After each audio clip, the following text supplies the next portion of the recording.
नमस्कार, मैं हूं अनिकेत मिसाल और प्रस्तुत है आज की राजनीति की बड़ी खबर। आज शिवसेना यूबीटी के नेता आदित्य ठाकरे ने राज्य सरकार पर कड़े आरोप लगाते हुए कहा कि पूछना चाहिए विपक्ष नेता कौन होगा, उससे कहीं ज्यादा अहम यह कि वह पद कब भरा जाएगा।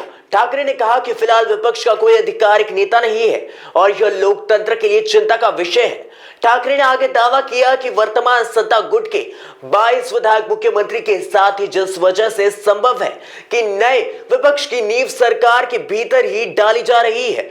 उन्होंने केंद्र की भूमिका पर भी सवाल खड़े किए कि कहा कि इलेक्शन कमीशन ऑफ इंडिया चुनाव आयोग की मिली आशीर्वाद से बनी है, यह सरकार टिकाऊ नहीं है। विरोधी आवाजों को दबाने के लिए मुद्दे भटकाए जा रहे हैं। पर्यावरण और विधायक सदस्यता विवादों का हवाला देते हुए ठाकरे ने आरोप लगाया कि सरकार जहां भी पर्यावरण संरक्षण की बात आई वहां पेड़ों की कटाई हो चुकी है। नासिक, मुंबई नेशनल पार्क और नागपुर के अजनी वन का उदाहरण देते हुए कहा गया कि जहां पर्यावरण है उसे नष्ट करना सरकार का लक्ष्य है।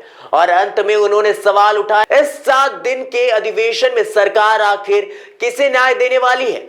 जनता देख रही है कि क्या सच में कुछ होने वाला है या सिर्फ दांवपेच। यह थी आज की बड़ी खबर।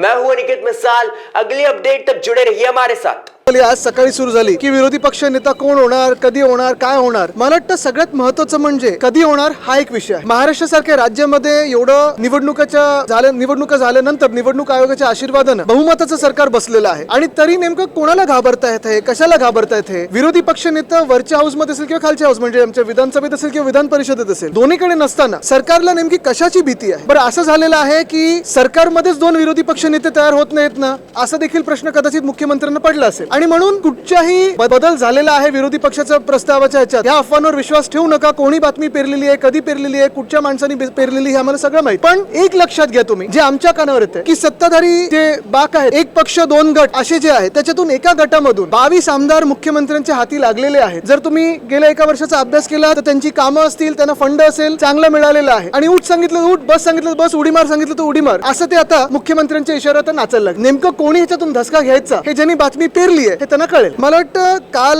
फडणवीस साहेबांनी जी टीका उद्धव साहेबांवर केलेली आहे ह्याच्यात 2-3 गोष्टी महत्त्वाच्या पाहण्यासारख्या आहेत। पहिली गोष्ट म्हणजे कशासाठी ही टीका केली? जे इंडिगोचं पूर्ण घोळ झालेला आहे तिकडच्या सगळ्या पॅसेंजर्सची थत्त उडवण्यासाठी केली का? त्याच्यावरनं लक्ष विचलित करण्यासाठी केली का? केंद्र सरकार किंवा भाजपचं केंद्र सरकार ह्याला प्रश्न विचारू नये म्हणून केली का? हा सगळा एक वेगळी गोष्ट झाली। पण काल स्वतः मुख्यमंत्री हे चार्टर्ड प्लेननी आले, त्यांचं विमान 2दा मुंबईला गेलं, इतर मंत्र्यांना आणलं, दोन्ही उपमुख्यमंत्री चार्टर्ड प्लेननी आले, आज काही भाजपचे आमदार चार्टर्ड प्लेननी आले। पण ह्याहून पुढे जाऊन मी तुम्हाला सांगतो, विधानसभेच्या प्रचाराचं तर वेगळंच। आता सगळ्याच्या नगरपंचायत आणि बाकीच्या निवडणुका चालू आहे, तेव्हा एक मुख्यमंत्री आणि 2 इल्लीगल उपमुख्यमंत्री म्हणजे पद ती खरं ग्राह्य पकडू शकत नाही। हे कुठच्या हेलिकॉप्टरनी फिरतात की इंडिगोनी फिरतात, स्पाइस जेटनी फिरतात, एसटी पकडून फिरतात, गाडीनी तरी फिरतात का? एक उपमुख्यमंत्री तरी असे आहेत जे गद्दार आहेत, त्यांच्या गावी जायला रस्ते नाही आहेत, 2-2 हेलिकॉप्टर जातात। तसंच जर पाहायला गेलं तर आत्ताच्या निवडणुकांमध्ये हे हेलिकॉप्टर घेऊन मंत्री, उपमुख्यमंत्री, मुख्यमंत्री फिरत आहेत। त्या हेलिकॉप्टर मधून ज्या बॅगा येत आहेत त्याच्यातून कुठच्या आनंदाचा शिदा वाटला जातोय हे देखील आम्हाला कळावं, कारण आम्ही ज्या विमानातून आलो आमच्या बॅगा तशा काही एवढ्या मोठ्या नव्हत्या। हे प्रचारात 3 तासासाठी तिथे जातात, 20 मिनिटासाठी जातात,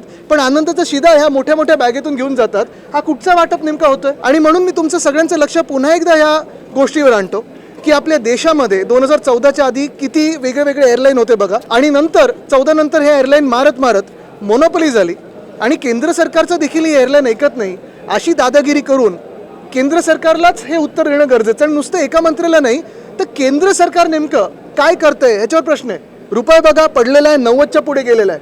एशियामधली सगळ्यात खराब परफॉर्मिंग करन्सी ही आपली आहे रुपयाची। तसं पाहायला गेलं तर शेतकरी आत्महत्या वाढलेल्या आहेत। परवा देखील आमचे जे खासदार आहेत ओमराजेजी, त्यांना उत्तर आलेलं आहे की महाराष्ट्र शासनाकडून प्रस्ताव आला नव्हता, आता आल्यानंतर म्हणजे हे सगळं उत्तर आल्यानंतर आता प्रस्ताव पाठवलाय कर्जमुक्ती किंवा जी काही मदत असेल ती। म्हणजे एका बाजूला साफ लोकांबरोबर खोटं बोलायचं आणि दुसऱ्या बाजूला थट्टा करून लोकांचं लक्ष विचलित करायचं ही त्यांची प्रवृत्ती। हे आपणार होणार कामात लगाओ, आज ये कॉल करो 1-800-313-1212 लो।